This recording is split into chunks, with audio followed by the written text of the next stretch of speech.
सबसे पहले reflection of light में हमने स्फेरिकल मिरर्स को डिस्कस किया। हमने कन्वेक्स मिरर, केव मिरर दोनों के ऊपर काम किया लास्ट टाइम। आज हम जो करेंगे वो है प्लेन मिरर। अब प्लेन मिरर क्या चीज़ है? सबसे पहले प्लेन मिरर करने से पहले रेज, दो टाइप की रेज यूज़ की जाती हैं। ये दो टाइप के नाम यूज़ किए जाते हैं, एक पैरेक्सियल रेज और एक नॉन पैरेक्सियल रेज। तो अगर आपके पास ये एक मिरर है और इसके अंदर ये जो रेज हैं ये पैरेक्सियल रेज हैं। पैरेक्सियल रेज वो रेज हैं जो प्रिंसिपल एक्सिस के बहुत करीब चलती हैं। नॉन पैरेक्सियल रेज वो रेज हैं जो प्रिंसिपल एक्सिस से काफ़ी दूर होती हैं। तो प्रिंसिपल एक्सिस के पास जो रेज हैं वो पैरेक्सियल रेज हैं, और हम जो ऑप्टिक्स में स्टडी करते हैं वो पैरेक्सियल रेज स्टडी करते हैं, नॉन पैरेक्सियल स्टडी नहीं करते। तो पैरेक्सियल रेज स्टडी करते हैं, जस्ट इंफॉर्मेशन के लिए। नेक्स्ट है FOV। FOV का मतलब field of view, field of view of image in a plane mirror. तो फील्ड ऑफ व्यू क्या चीज़ है, इसको समझते हैं। फील्ड ऑफ व्यू है कि अगर आपके पास ये एक मिरर है, या मैं प्रैक्टिकल समझाता हूँ। मान लो एक आपने मिरर टांग दिया छोटा सा यहाँ पे, मैं अगर यहाँ पे खड़ा हुआ हूँ तो मेरे को उस मिरर में सामने की इमेज नज़र आ रही है। पर अगर मैं सपोज कहीं और शिफ्ट हो जाता हूँ तो मेरे को यहाँ की इमेज नज़र आ रही है, फिर वो नज़र नहीं आ रहे, फिर ये नज़र आ रहे हैं। मैं यहाँ शिफ्ट हो जाता हूँ तो मेरे को ये नज़र आ रहे हैं, फिर मेरे को वो नज़र नहीं आ रहे। तो आप देखेंगे किसी एंगल पर कभी पंखा नज़र आएगा, कभी वो पंखा नज़र आएगा, कभी ट्यूब नज़र आएगी, डिपेंडिंग आप कहाँ से उसको देख रहे हैं। तो जो चीज़ें आपको मिरर से दिखाई दे रही हैं, मिरर के अंदर जो चीज़ें दिखाई दे रही हैं वो उसका फील्ड ऑफ व्यू है। आप गाड़ी के अंदर रियर व्यू देखते हैं, आपको 10 गाड़ियाँ दिखाई दे रही हैं, गाड़ियाँ तो 100 हैं, तो 10 गाड़ियाँ का मतलब वो फील्ड ऑफ व्यू के अंदर 10 गाड़ियाँ। ठीक, तो नेक्स्ट है field of view of image in a plane mirror. के अंदर ये एक प्लेन मिरर है, और जस्ट समझाने के लिए क्वेश्चन नहीं आता है इसके ऊपर, जस्ट वैसे ही कि मान लो ये आपका ऑब्जेक्ट है। ऑब्जेक्ट की इमेज कैसे बन रही है? देखो यहाँ से एक रे यहाँ पे जा रही है, रेज तो बहुत सारी हर तरफ जा रही हैं, पर आखिरी रे है जो मिरर के इस एंड को टकरा रही है, क्योंकि इसके नीचे तो मिरर ही नहीं है, और एक रे इसके टॉप एंड पे टकरा रही है, बीच में रेज ही रेज है। टकरा के रेज ऐसे जा रही हैं, ऑब्जर्वर यहाँ पर है, उसकी आंखों में जा रही हैं। ऑब्जर्वर को थोड़ा पता है कि रे मुड़ के आ रही है, तो ऑब्जर्वर को लग रहा है कि रे यहाँ पे आ रही है, इसलिए वो मिरर के अंदर देख पाएगा उसकी इमेज। तो उसको इमेज कहाँ दिखेगी? यहाँ इमेज दिखेगी। तो ये आपका ऑब्जेक्ट है, तो ये इसकी इमेज है। तो ये जो इमेज, ये जो देख पा रहा है, ये जो चीज़ें देख पा रहा है, ये क्या है? इसका फील्ड ऑफ व्यू है। तो जस्ट वैसे बता रहा हूँ कि जो चीज़ें देख पाते हैं उसे फील्ड ऑफ व्यू बोलते हैं। आता नहीं है क्वेश्चन, इट्स ओके। यहाँ से शुरू है, यहाँ से कुछ शॉर्टकट रिजल्ट्स हैं। CBSE के अंदर इसके रिजल्ट्स के प्रूफ नहीं देखे गए, लेकिन इसके आपको करने भी नहीं है। मैं आपको वैसे समझाने के लिए बना के दिखा दूंगा, लेकिन आपसे कोई बनवा के दिखेगा नहीं।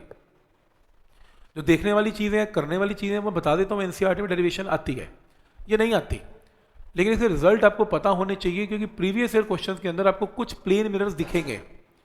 तो प्लेन मिरर के क्या कॉन्सेप्ट लगेंगे? पहला कॉन्सेप्ट प्लेन मिरर का कि अगर आपके पास ये प्लेन मिरर है और ये आपके पास एक ऑब्जेक्ट है, ये क्या ऑब्जेक्ट की इमेज है। जितनी दूरी पे ऑब्जेक्ट है एग्जैक्टली उतनी दूरी पे उसकी इमेज है। तो ये ऑब्जेक्ट है और ये इमेज है। ऑब्जेक्ट जो है वो थोड़ा मुड़ गया, मान लो मिरर के पास आ गया, तो इमेज भी मिरर के सेम डिस्टेंस पास आएगी। जितनी दूरी पे ऑब्जेक्ट है उतनी दूरी पे इमेज है, तो नया डिस्टेंस भी ऑब्जेक्ट और इमेज का एग्जैक्टली सेम होगा। ये पहला रिजल्ट है मिरर का। नंबर 2, सेकेंड रिजल्ट है affect of rotation of mirror on image. Affect of rotation में क्या सीखना है, इसको समझते हैं। अफेक्ट ऑफ रोटेशन के अंदर हम ये समझते हैं कि अगर मान लो ये आपके पास एक प्लेन मिरर है, ये रहा रेड कलर का प्लेन मिरर है।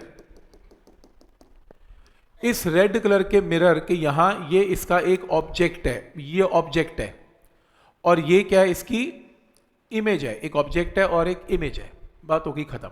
जितनी दूरी पे ऑब्जेक्ट है उतनी दूरी पे इमेज है। अब इमेजिन करो इसमें किसी ने क्या किया, ये मिरर को घुमा दिया, रोटेट कर दिया, इसकी नई पोजीशन बनाने जा रहा हूं। ये इसका क्या है? नई पोजीशन है, और आपने इसको कितना घुमा दिया? आपने इसको घुमा दिया, let us suppose by an angle of theta घुमा दिया। आपने मिरर को घुमा दिया। अब इमेज नहीं बनेगी। इमेज कैसे बनेगी? इमेज ऐसे बनेगी ये देख रहे हो, इसके अंदर ये एक मिरर है, नया मिरर है। आप एक नॉर्मल ड्रॉ करें इसके साथ, ये नॉर्मल है, ये नॉर्मल है।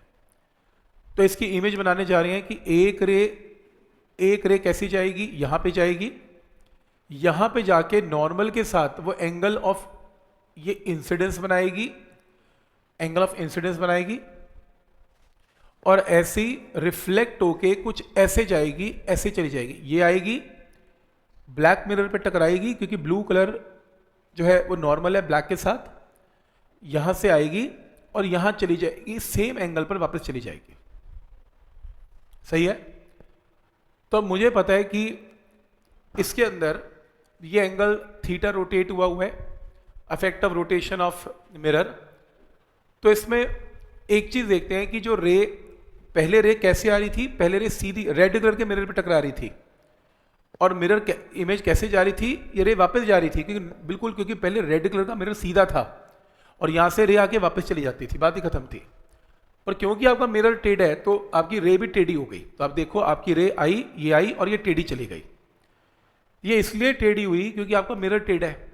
अब पॉइंट ये है इसके अंदर कि इसकी इमेज कैसी बनेगी। देखो, इसके ऊपर एक काम करना है, ये जो नया मिरर है, ब्लैक कलर का मिरर है, इसमें क्या करना है, आपने ये रे ऐसा अपीयर हो रहा है जैसे यहां से आ रही है, और इसके ऊपर अगर मैं एक नॉर्मल ड्रॉ करूं, नॉर्मल ड्रॉ करके मेरी जो नई इमेज है वो यहां पर शिफ्ट होएगी, मेरी नई इमेज है वो यहां पे शिफ्ट होएगी।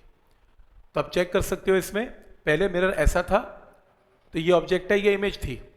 अब मिरर ऐसा है तो ये ऐसे टकरा के चली गई और मेरी इमेज यहां पर कहीं बनेगी। तो ये डायग्राम आपके सामने बना हुआ है, ये आपकी पुरानी इमेज है, ये आपकी नई इमेज है। तो इसके अंदर अगर आपका मिरर रोटेट हुआ by an angle of theta, तो इसका मतलब आपकी रे, इसका मतलब क्या है, ये नॉर्मल पहले कैसा था, पहले ये ब्लैक, ये वाला मिरर था एम, तो नॉर्मल ये था। आपका मिरर रोटेट हुआ तो नॉर्मल भी रोटेट हुआ by an angle of theta. तो अगर आपका मिरर रोटेट हो रहा है, या बना लो थीटा, अगर मिरर रोटेट हुआ थीटा तो ये भी थीटा, और अगर ये थीटा तो ये भी थीटा। वर्टिकल जो angle of incidence is equal to angle of reflection, और अगर ये 2 थीटा तो ये एंगल वर्टिकली ऑपोजिट से 2 थीटा। तो ये डायग्राम आपसे कोई नहीं बनवाएगा, आप एक शॉर्टकट याद करें। शॉर्टकट ये है, अगर आपका मिरर रोटेट हो जाता है clockwise by an angle of theta, तो इसकी इमेज भी क्लॉकवाइज रोटेट हो जाती है by an angle of 2 theta. ये शॉर्टकट है। तो अगर आप मिरर को रोटेट करेंगे by an angle of 30 degree clockwise, तो उसके अंदर जो उसकी इमेज बनेगी वो भी 30 इंटू 2 60 डिग्री क्लॉकवाइज बनेगी। ये ऑब्जेक्टिव में सीधा रिजल्ट लगाना है, डायग्राम आपको चाहिए नहीं बनाने के लिए। तो रिजल्ट क्लियर है, यहां तक याद रहेगा। अगर मिरर रोटेट हो रहा है बाय एन एंगल ऑफ 30, तो उसकी इमेज भी सेम डायरेक्शन में रोटेट हो रही है by an angle of 30 into 2 60। Next result है, अगर आपके पास ये 2 मिरर्स हैं और किसी एंगल पे हैं, जैसे ड्रेसिंग रूम में होता है, तो आपने देखा बहुत सारी इमेजेस दिखती हैं, मल्टीपल इमेजेस दिखती हैं ड्रेसिंग के अंदर जब किसी एंगल पर मिरर होता है। कैसे? अगर मान लो ये मिरर 1 और मिरर 2 है, तो अगर मान लो ये आपका O ऑब्जेक्ट है, तो इस मिरर ने इसकी कोई इमेज बनानी है, ये इमेज इस मिरर के लिए ऑब्जेक्ट है, तो ये इसकी फर्दर इमेज बनाएगा, फिर इसके लिए ये ऑब्जेक्ट बना के फर्दर इमेज बनाएगा। तो ऐसे इमेजेस बनती जाती हैं, इसलिए मल्टीपल इमेज दिखती हैं। अगर आप उन सभी इमेजेस को ड्रॉ करें और उनका लोकस निकालें, उन्हें ज्वाइन करें, तो वो सारी की सारी इमेजेस कहां पर पाई जाएंगी? और ना सर्कल, सर्कल के ऊपर पाई जाएंगी। पेपर में आएगा सारी मल्टीपल इमेजेस जो बनती हैं वो उसका लोकस क्या है, आप मार्क करेंगे लोकस इज अ सर्कल। तो ये अगला शॉर्टकट है। नेक्स्ट है, इसके रिजल्ट्स याद करने हैं। नेक्स्ट है, अगर आपके पास एक मिरर है, ये मान लो ऑब्जेक्ट है, ये मान लो ये मान लो ऑब्जेक्ट है, ये मिरर है। अगर मिरर ऐसे जा रहा है, जैसे सपोज करो मैं यहां खड़ा हूं, मिरर मेरे सामने से निकल रहा है, तो इमेजिन करो मैं खड़ा हूं, मिरर मेरे सामने से निकल रहा है with a velocity of let us suppose 10 meter पर सेकंड, तो मेरी इमेज की स्पीड भी क्या होगी? 10 मीटर पर सेकंड। ठीक है, तुम शीशा उठा के लेके आओ, मैं खड़ा हूं, शीशे की स्पीड है 10, तो तुम मेरी इमेज ले जाओगे चुरा के 10 की स्पीड, मैं खड़ा हूं, मेरी इमेज चली गई, वो जा रही है मेरी इमेज, वो देखो, ऐसा तो नहीं होगा, मेरी इमेज वहीं खड़ी रहेगी। तो तुम अगर सामने से मिरर को ले जाओगे, भाई मैं मिरर में ही रहूंगा, तुम्हारा मिरर मूव कर रहा है तो मूव करके ले जाओ, मेरी इमेज में कोई शिफ्ट नहीं है। तुम नदी चल रही है, अपनी शक्ल देख रहे हो, नदी तुम्हारी इमेज लेके नहीं जाती, तुम्हारी इमेज वहीं की वहीं है। तो अगर आपकी पैरेलल कोई मिरर पास हो जाए तो जहां ऑब्जेक्ट है वहीं उसकी इमेज है, पैरेलल, सामने से निकल जाए। रिजल्ट क्लियर है? नेक्स्ट है, अगर मान लो आपका ऑब्जेक्ट मिरर से x डिस्टेंस पे था और आपकी इमेज एग्जैक्टली कहां पर थी, x डिस्टेंस पे है, तो जितनी दूरी पे ऑब्जेक्ट है उतनी दूरी पे इमेज है। अब क्या हुआ, मिरर तुमने उठा के इस ऑब्जेक्ट के पास रख दिया, आपने मिरर ऑब्जेक्ट के पास रख दिया। अब इसके अंदर अब उल्टा है, पहले मिरर को मेरे सामने से ले गए, अब सामने से लेके नहीं गए, अब पास रख दिया। तो अगर आपने ऑब्जेक्ट पास रख दिया, इसके पास रख दिया, तो क्या हुआ इमेज का, इमेजिन करो पहले ये x और x डिस्टेंस पे थे, तुमने इस मिरर को कितना शिफ्ट कर दिया, बाय डिस्टेंस ऑफ y। तो अब ऑब्जेक्ट का नए मिरर से डिस्टेंस कितना है, ये टोटल डिस्टेंस कितना है x और ये कितना है y, तो ये क्या बनेगा x minus y, x minus y. ठीक, यहां तक क्लियर है? तो ये डिस्टेंस क्या बनेगा, x माइनस वाई। अगर ये x माइनस वाई है तो मिरर का ये कंडीशन है कि जितनी दूर पे ऑब्जेक्ट है उतनी दूरी पे इमेज भी बनाएगा, तो इमेज में एग्जैक्टली नया मिरर कहां पर बनाएगा, x माइनस वाई। तो इमेज की दूरी कितनी है, x माइनस वाई। तो ये बताओ कि इस ऑब्जेक्ट की दूरी इस इमेज से कितनी है, नई इमेज से कितनी है, x minus y and x minus y मिला के क्या हुआ, 2x माइनस 2y। और ऐसी अगर ये डिस्टेंस x है, ये डिस्टेंस x है, तो टोटल डिस्टेंस कितना है, 2x है। तो उस केस में नई और पुरानी इमेज के बीच में डिस्टेंस क्या बनेगा, इस डिस्टेंस में से इसे माइनस करो, आंसर क्या आएगा, 2y। चेक कर लो। तो आपने ज्योमेट्री बनानी नहीं, आपको शॉर्टकट याद करना है। क्या शॉर्टकट है कि अगर आपका एक ऑब्जेक्ट यहां स्टेशनरी है, इमेज जो मिरर है वो पास आ रहा है, अब ध्यान से ऐसे पास नहीं हो रहा, अगर ऐसे पास हो रहा है इमेज को कुछ नहीं होगा। अगर आपका मिरर ऑब्जेक्ट के पास आ रहा है by a distance of 10 centimeter, तो अंदर इमेज भी पास ही आएगी by a distance of 2 × 10 20 centimeter. ये देखो ना, अगर आपका मिरर पास आ रहा है by a distance of y, तो इमेज पास आ रही है by a distance of 2y, तो y की जगह डिस्टेंस 2y। तो अगर आपका ऑब्जेक्ट पास आ रहा है बाय डिस्टेंस ऑफ y, तो इमेज पास आएगी बाय डिस्टेंस ऑफ 2y। तो ऐसी अगर आपका ऑब्जेक्ट यहीं पर है, मिरर पास आ रहा है विद डिस्टेंस ऑफ 10 सेंटीमीटर, तो अंदर इमेज सेम डायरेक्शन में पास आएगी बाय डिस्टेंस ऑफ 20 सेंटीमीटर। मैं रिपीट करता हूं, अगर ये ऑब्जेक्ट है, मिरर पास आ रहा है with the velocity of 5 meter पर सेकेंड, तो उसकी इमेज भी पास आएगी with the velocity of 2 × 5 10 meter पर सेकेंड। तो पॉइंट समझ में आ रहा है, यहां तक रिजल्ट याद हो गया। नेक्स्ट है, अगर आप मिरर के पास जा रहे हैं with the velocity of v, तो फिर आपकी इमेज भी पास आ रही है with the velocity of minus v। Minus sign का मतलब मूविंग इन ऑपोजिट डायरेक्शन, तो v की जगह माइनस v। कोई डाउट इसमें? क्या स्टेप यहां तक क्लियर है? नेक्स्ट, रिजल्ट याद करने हैं, उसमें कुछ नहीं करना। नेक्स्ट है, ये आपके सामने एक बंदा खड़ा हुआ है, ये मैन है जिसकी हाइट h है।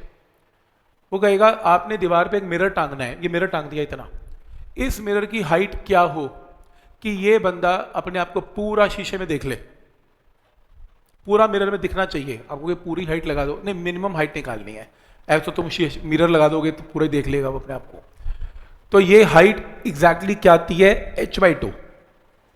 अगर उस बंदे की हाइट 6 फीट है तो तुम 3 फीट का वहां पर मिरर लगा देना, बंदा अपने आप को पूरा देख लेगा। कैसे, ये देखो, मान लो मिरर की हाइट है y, ये इसका सिर है, ये इसके पैर है और ये इसकी आंखें हैं।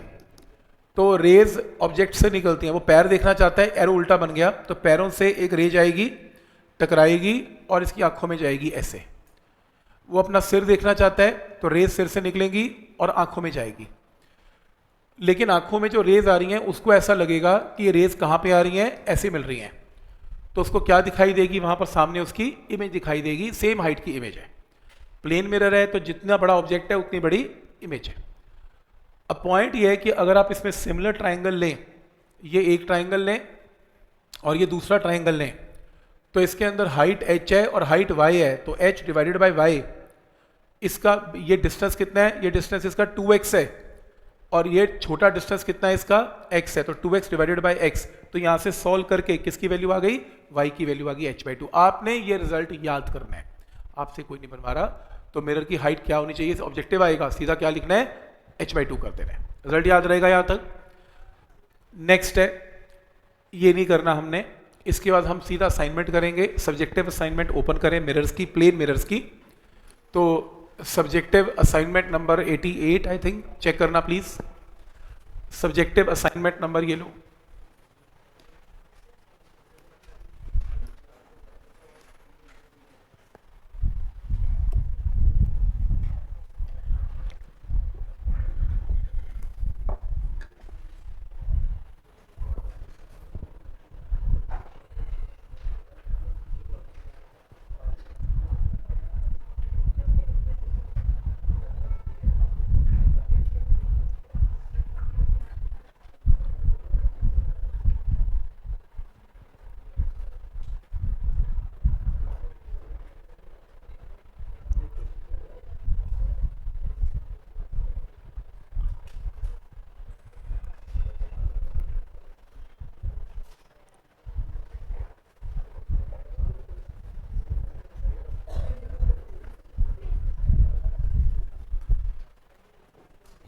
ठीक है, क्वेश्चन है प्लेन मिरर का असाइनमेंट नंबर क्या है, 80 कि 90? 90, 89। तो इसके 4-5 न्यूमेरिकल देखते हैं just to have an idea कि प्लेन मिरर के न्यूमेरिकल्स कैसे करते हैं। एनसीईआरटी के अंदर, बोर्ड के अंदर आने की प्रोबेबिलिटी थोड़ी सी कम है प्लेन मिरर्स की। स्फेरिकल मिरर्स बहुत आते हैं और लेंस भी बहुत आते हैं, लेकिन प्लेन मिरर्स थोड़े से कम देखे गए हैं। लेकिन कंपटीशन के अंदर शुरू में आप देखेंगे प्लेन मिरर्स के क्वेश्चंस दिए गए हैं। 5-7 क्वेश्चन मैंने देखे हैं, PYQ स्टार्टिंग वहीं से है। और मेन बात है, इसका कोई फॉर्मूला नहीं है कैलकुलेट करने का, ये हिट एंड ट्रायल है। तो मैं आपको 3-4 क्वेश्चन करके दिखाता हूं ताकि आपको बेसिक आइडिया हो जाए कि प्लेन मिरर का न्यूमेरिकल अगर आता है तो उसको कैसे हैंडल करना है। जैसे फॉर एग्जांपल, ये आपके सामने एक प्लेन मिरर है, ये रहा प्लेन मिरर, ये प्लेन मिरर है और ये प्लेन मिरर पास कर रहा है फ्रॉम 0,1। तो ये पॉइंट क्या है, 0,1। ये डायग्राम देख लो, ये पॉइंट क्या है, 0,1 गिवन है। तो मिरर पास कर रहा है फ्रॉम 0,1। नेक्स्ट है, देयर इज अ सोर्स, एक पॉइंट सोर्स है S, जिसका कोऑर्डिनेट क्या है 1,0, इसका कोऑर्डिनेट क्या है 1,0। आपको ये बताना है कि अगर ये मिरर 45 डिग्री पे इंक्लाइंड है और यहां से पास कर रहा है और ये आपका ऑब्जेक्ट है, तो इमेज कहां बनेगी, उसका कोऑर्डिनेट क्या है ये बताओ। तो ये रूल तो पक्का है कि इस प्लेन मिरर से जितनी दूरी पे ऑब्जेक्ट है उतनी दूरी पे क्या है, इमेज है। इस प्लेन मिरर से जितनी दूरी पे ऑब्जेक्ट है उतनी दूरी पे इमेज है। तो इसके अंदर जो कोऑर्डिनेट है वो कितना गिवन है, 0,1। 0,1 का मतलब y एक्सिस कितना है इसका 1, और इसका कोऑर्डिनेट क्या है 1,0। तो x कोऑर्डिनेट क्या है 1। तो ये 1 पाइथागोरस से डिस्टेंस क्या है ये √2। तो इस ऑब्जेक्ट का परपेंडिकुलर डिस्टेंस इस मिरर से √2 है। तो इमेज भी एग्जैक्टली कहां पर बनेगी, एट अ डिस्टेंस ऑफ √2। अगर ये √2 तो ये भी √2। और अगर आप एक राइट एंगल ट्राइंगल बनाएं, √2 तब आएगा जब ये साइड 1 होगी, ये साइड भी 1 होगी। इसलिए इसका x कोऑर्डिनेट क्या बनेगा -1 और y कोऑर्डिनेट क्या बनेगा 1 + 1 2। तो -1,2। क्या ये पॉइंट यहां तक क्लियर है? तो -1,2 कोऑर्डिनेट कैसे आएगा, इसका जितनी दूरी पे ऑब्जेक्ट है उतनी दूरी पे एग्जैक्टली इमेज है। कोई डाउट इसमें? ठीक है यहां तक। Next question number 2।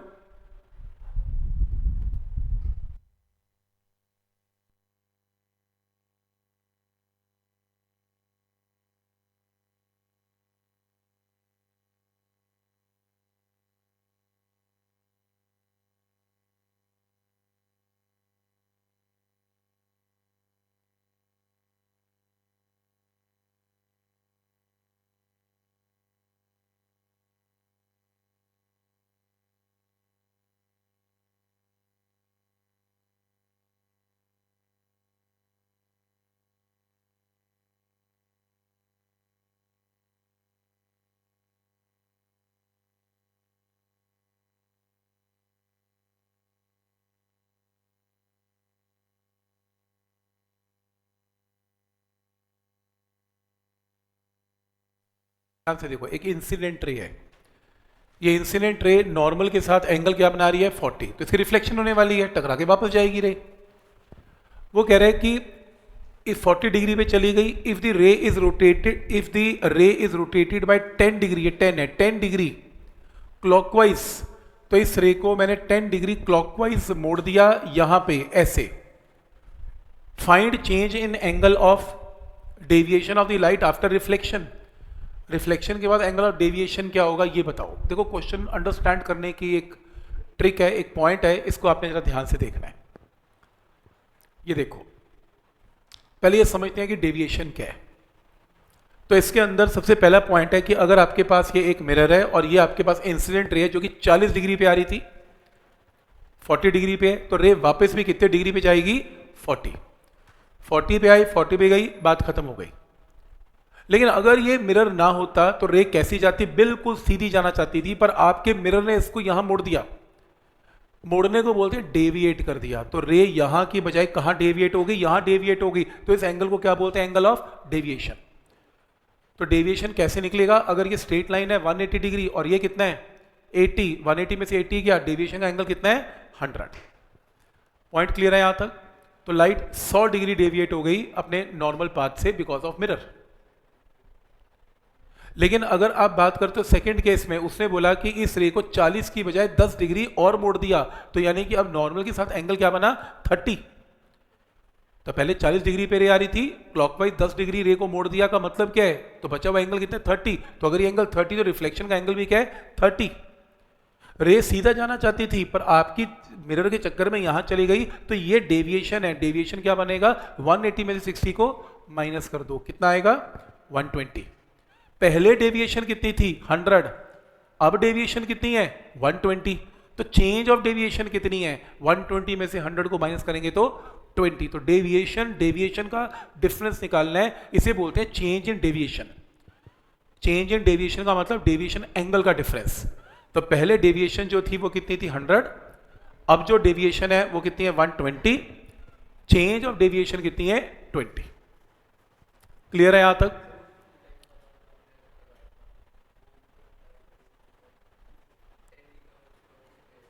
इसमें ऑब्जेक्ट की मोशन ऐसे थोड़ी ना है, मतलब समझा नहीं मैं। तो आप ऑब्जेक्ट रोटेट कर रहे हो तो उसे इमेज का पूछा कहाँ? इमेज के बारे में पूछ कहाँ रहा है?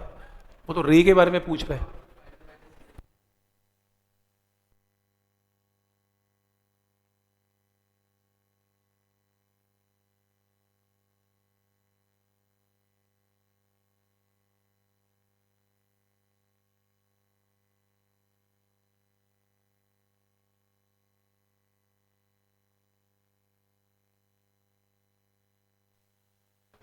ठीक है, जरा इस क्वेश्चन को एक बार ट्राई करें प्लीज। नेक्स्ट क्वेश्चन को, ये रहा,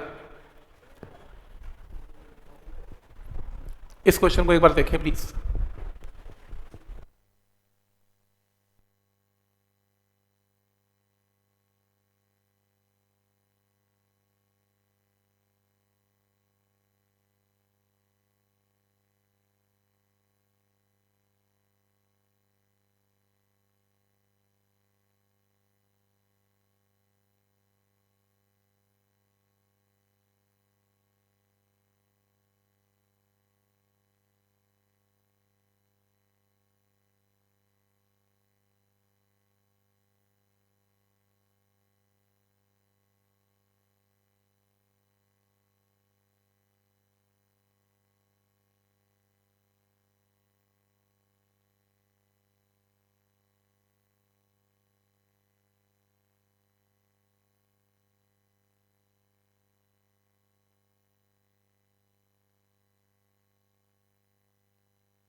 देखने को बहुत मिलेगी प्लेन मिरर को लेके, इस टाइप की प्रॉब्लम देखने को मिलेगी। कैसे, ये प्लेन मिरर है, ये प्लेन मिरर है और दोनों 60 डिग्री पे इंक्लाइंड है।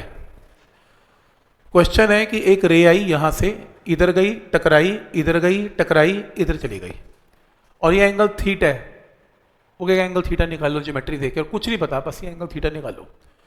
देखो इसमें कौन सा ही फॉर्मूला लगा लोगे, कुछ कर थोड़ा सकते हो इसमें। तो हिट एंड ट्रायल है, प्लेन मिरर तो टोटली हिट एंड ट्रायल है, उसमें कुछ नहीं है, बना बना के लाइनें, बस हो गया तो हो गया, नहीं हुआ तो ठीक नहीं हुआ। तो करना क्या है इसमें, ये ज्योमेट्री देखो इसकी, ये देखो, इस ज्योमेट्री को देखो। तो ज्योमेट्री कैसे बनेगी, रे आई, पहला नॉर्मल बनेगा यहां रिफ्लेक्शन पे, ये नॉर्मल है, नॉर्मल है। तो मान लो ये एंगल ऑफ इंसिडेंस आई है और ये भी मान लो आई है, angle of incidence is equal to angle of reflection, बात होगी खत्म। क्या ये पॉइंट यहां तक क्लियर है? फिर ये लाइट यहां पे आई, ये फिर से एक नॉर्मल है, इस नॉर्मल के साथ ये जो भी एंगल बनेगा, ये एंगल भी एग्जैक्टली सेम बनेगा। वो कैसे आया एंगल वो बताता हूं अभी, पर बनेगा सेम बनेगा।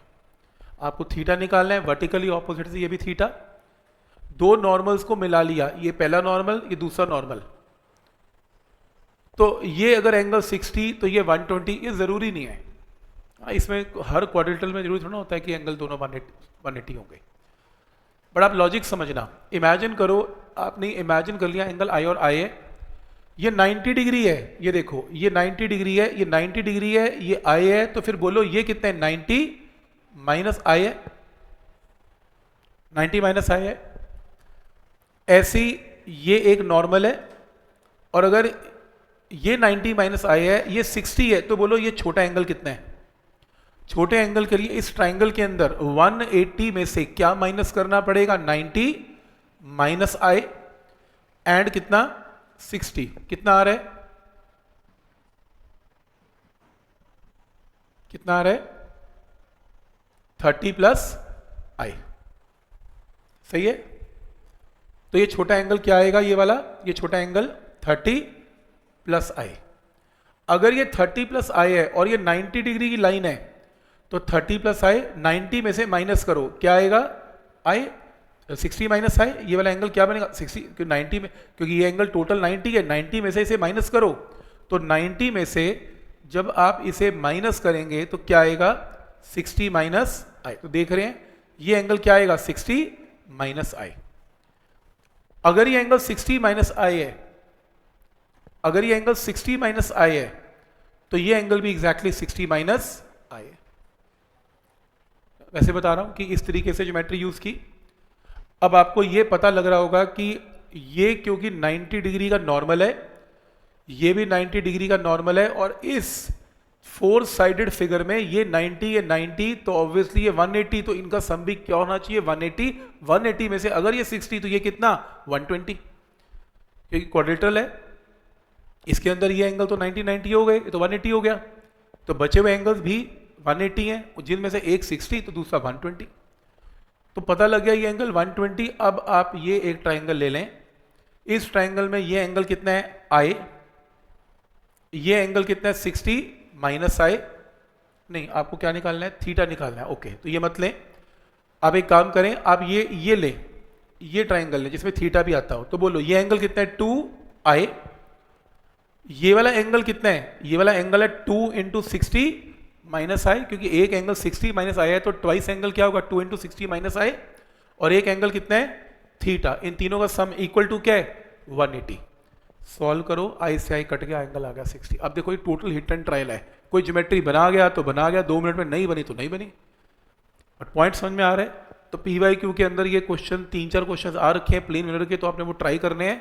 तो ये लॉजिक है प्लेन मिरर्स को ट्राई करने का, कोई फॉर्मूला थोड़ी नहीं, वहीं जाके देखने वाली बात है टोटल, बट पॉइंट क्लियर है कि कैसे सोचना है इसमें। हाँ एनसीईआरटी में नहीं आएंगे, एनसीईआरटी में नहीं आएंगे। एनसीईआरटी में क्या आएगा वो देखने के लिए आपको देखो, बहुत आई होप बहुत इच्छा होगी देखने के लिए क्या आता है एनसीईआरटी में। संडे का टेस्ट रखा है मैंने एनसीईआरटी का, प्योर एनसीईआरटी, लेंस मिरर तक है सारा, टीआईआर भी है, रियल डेप्थ सारा, optics till mirrors.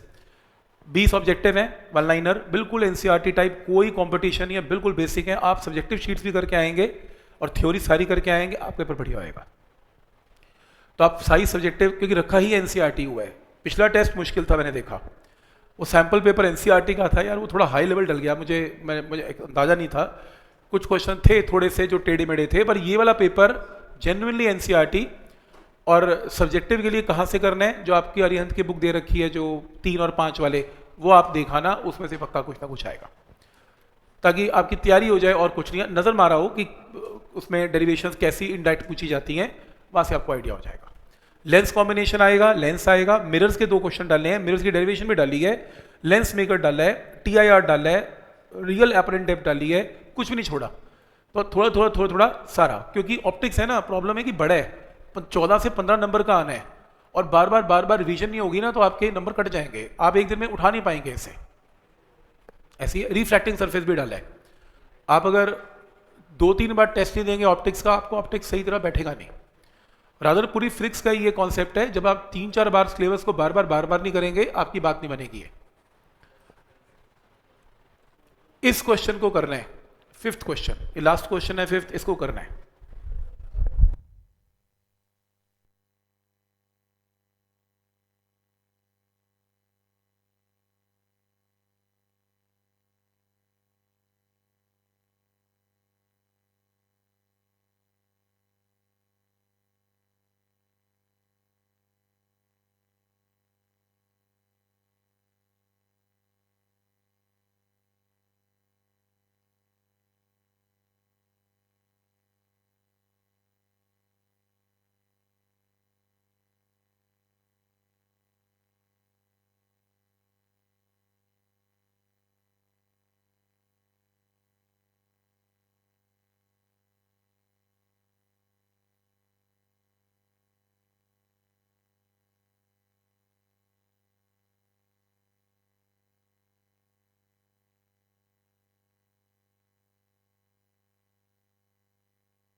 Question number 5 देखो, थोड़ा सा ट्रिकी है, कंपटीशन ओरिएंटेड है, एनसीईआरटी में नहीं आएगा, बिल्कुल भी नहीं आएगा। इस क्वेश्चन को करने से पहले मेरे को एक चीज का आंसर दो, इसमें रिजल्ट यूज होगा। अगर मान लो कोई मिरर है और मिरर ये ऑब्जेक्ट है, अगर मिरर इसके सामने से निकल जाए इस ऑब्जेक्ट की इमेज चेंज नहीं होगी, लेकिन अगर ये मिरर इसके पास आ जाए विद अ वेलोसिटी ऑफ 10 तो इसकी इमेज भी पास आएगी विद अ वेलोसिटी ऑफ 2 × 10 20। आज हमने रिजल्ट किया, तो शुरू करते हैं। वो कह रहा है एक ऑब्जेक्ट है, एक ऑब्जेक्ट इतनी वेलोसिटी से मूव कर रहा है। अब मैं देख पा रहा हूं ये आई भी है, जे भी है और के भी है, तो ये ऑब्जेक्ट आई जे के में मूव कर रहा है और यानी कि यहां पे उड़ रहा है, इस रूम में उड़ रहा है। मान लो एक मिरर पड़ा हुआ है, मिरर कहां पर पड़ा हुआ है? एक्स वाई प्लेन में। इमेजिन कर लो ये जमीन जमीन नहीं है, फ्लोर फ्लोर नहीं है, ये मिरर है, ये एक्स वाई प्लेन का मिरर है। साइज का कोई चक्कर नहीं, इनफाइनाइट मिरर है, यहां पर मिरर ही मिरर है। तो एक ऑब्जेक्ट यहां पर उड़ रहा है, नीचे मिरर में उसकी क्या दिखेगी? इमेज दिखेगी। उस इमेज की स्पीड बतानी है क्या है, बट मिरर जो नीचे पड़ा हुआ है वो स्टेशनरी नहीं है, वो भी मूव कर रहा है। ये मिरर की वेलोसिटी है, वो एक्स वाई प्लेन में तो मूव कर ही रहा है, जेड एक्सिस ऐसे ऐसे भी मूव कर रहा है। तो ये अजीब बात होगी, मिरर भी एक्स वाई जेड में मूव कर रहा है, ऑब्जेक्ट भी एक्स वाई जेड में मूव कर रहा है, और इमेज बतानी है क्या होगी। कॉम्प्लेक्स है। मैं क्वेश्चन सॉल्व करने का एक ट्रिक बताता हूं और 2 मिनट में आंसर आएगा। पहला ट्रिक, सबसे पहले आप ये मान लें कि आपका मिरर बिल्कुल भी मूव नहीं कर रहा, वो रेस्ट पे है। ठीक, सिर्फ कौन मूव कर रहा है? ऑब्जेक्ट। आप ये मान लें ऑब्जेक्ट भी सिर्फ एक्स वाई प्लेन में मूव कर रहा है, मान लें उसकी जेड में वेलोसिटी है ही नहीं। तो आप मुझे आंसर दें, अगर एक इंसेक्ट यहां पे उड़ रहा है एक्स वाई प्लेन में और मेरा रेस्ट पे है, तो उसकी इमेज भी उसके साथ साथ मूव करेगी, है ना। अगर मेरा हाथ मूव कर रहा है तो मिरर भी, नीचे मिरर है उसमें इमेज भी ऐसी मूव करेगी। क्लियर है यहां तक? 2D की बात हो रही है, 3D की बात ही नहीं हो रही इसमें। तो अगर आपका object 5i cap minus 3j cap के साथ मूव कर रहा है तो इमेज भी सेम स्पीड के साथ मूव करेगी इन सेम डायरेक्शन। तो इसका मतलब जो इमेज बनेगी उसकी जो वेलोसिटी होगी, कम से कम उसका ये वाला कंपोनेंट विल रिमेन सेम, इसमें तो कोई चेंज नहीं हो सकता। x5 स्पीड तो सेम है, जो ऑब्जेक्ट की वही इमेज की बात ही खत्म। पहला स्टेप क्लियर है। अब मान ले 1 मिनट के लिए ऑब्जेक्ट z में मूव कर रहा है, ये तो यहां तक तो ठीक ही हो गया, ठीक है। अब z में मूव कर रहा है, z में कैसे मूव कर रहा है? Minus k cap. आप मुझे आंसर दें, अगर आपका ऑब्जेक्ट मिरर की तरफ आ रहा है विद द वेलोसिटी ऑफ 10 तो इमेज भी उसके पास आएगी with the velocity of 10 in opposite direction. तो अगर आपका ऑब्जेक्ट आ रहा है with the velocity of 11 k cap, z axis है 11 k कैप, तो उसकी image with the velocity of minus 11 k cap, तो इमेज की वेलोसिटी प्लस 11 k कैप इन ऑपोजिट डायरेक्शन। तो इसका मतलब कि यहां पर k कैप में क्या हो जाएगा? यहां पर जो कंपोनेंट है वो z कंपोनेंट चेंज हुआ, एक्स वाई बिल्कुल चेंज नहीं होगा। एक्स वाई में कोई चेंज नहीं है, इसकी जगह क्या इसमें आ जाएगा? इसके अंदर क्या आएगा? z कंपोनेंट उल्टा हो जाएगा। बात समझ में आ रही है? ऑब्जेक्ट अगर एक्स वाई मूव करते हो, एक्स वाई वेलोसिटी में कोई चेंज नहीं है इमेज की, लेकिन अगर ऑब्जेक्ट मिरर के पास आ रहा है तो इमेज मिरर से ऊपर की तरफ आएगी, तो माइनस 11 k कैप की जगह प्लस 11 k कैप है। क्या स्टेप यहां तक क्लियर है? नेक्स्ट है, अब ये तो बात होगी किसकी? ऑब्जेक्ट की मूव करने की। यहां तो आंसर आ ही गया यहां तक। तो आगे, अभी तक मैंने ये माना था कि मिरर मूव नहीं करता, मिरर मूव करता है। अगर मिरर मूव करता है और मान लो सिर्फ एक्स वाई में मूव करता है, जेड में नहीं मूव करता। एक्स वाई मूव करने का मतलब ऐसे मूव करना, तो मिरर अगर मेरे सामने से ऐसे मूव कर जाए तो मेरी ऑब्जेक्ट की स्पीड में कोई चेंज नहीं है। तो सोचो ना, जमीन पे मिरर निकल गया, मेरा हाथ यहां पर है तो इमेज भी यहीं पर रहेगी, कहीं नहीं जाने वाली, तो कोई चेंज नहीं है। इसलिए इन 2 कंपोनेंट्स का कोई अफेक्ट नहीं होने वाला इमेज की स्पीड पे। करता रहे एक्स वाई प्लेन मूव, कोई बात नहीं। लेकिन अगर आपका मिरर जेड एक्सिस में स्पीड पकड़ता है, मान लो ऑब्जेक्ट की तरफ आता है, तो अगर आपका मिरर ऑब्जेक्ट की तरफ आता है with speed of minus 3 k cap, तो उसकी इमेज भी ऑब्जेक्ट की तरफ आएगी with speed of minus 6 k cap. Double हो जाती है स्पीड आज किया था, तो यहां पर क्या आ जाएगा? Minus 6 k cap. तो ये अफेक्ट ऑब्जेक्ट के मूव करने का है और ये अफेक्ट मिरर के मूव करने का, तो नेट आंसर आ गया, सॉल्व करके आंसर मार्क कर लो, दिस इज आंसर। तो एक्स वाई प्लेन में ज़्यादा चेंजेस नहीं आने वाले। जेड एक्सिस की प्रॉब्लम है, और जेड एक्सिस में दो रिजल्ट्स हैं, अगर ऑब्जेक्ट पास आ रहा है तो इमेज ऑपोजिट पास आएगी, इसलिए के कैप -11 की जगह +11 कर दिया। और अगर मिरर पास आ रहा है तो इमेज ट्वाइस पास आती है, तो इमेज पास, ये मिरर पास आ रहा है तो इमेज ट्वाइस पास आएगी। ये इसका नेट आंसर है। दूर जाए या पास आए, -3 के का -6 की कैप, -6 के मतलब इन द सेम डायरेक्शन।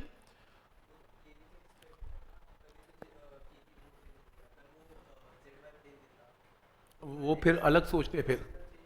हाँ, फिर एक्स का अगर वाई जेड प्लेन है तो एक्स का चेंज करना पड़ता है, राइट। हाँ, जो नहीं गिवन उसका चेंज करना है। अगर मिरर एक्स वाई प्लेन में है ना तो जेड एक्सिस चेंज करना पड़ेगा, राइट, सही है। पैरेलल को छेड़ना नहीं है, परपेंडिकुलर को छेड़ना होता है, राइट। रिजल्ट क्या था, अगर मिरर पास आ रहा है विद वेलोसिटी ऑफ 10 तो इमेज भी सेम डायरेक्शन में पास आती है वेलोसिटी ऑफ 20, तो मिरर पास आ रहा है -3 के तो इमेज -6 के, माइनस का माइनस रखना, माइनस माइनस सेम होने का मतलब in the same direction, plus मत करना, ऐसे है। तो ये आपके प्लेन मिरर्स हैं।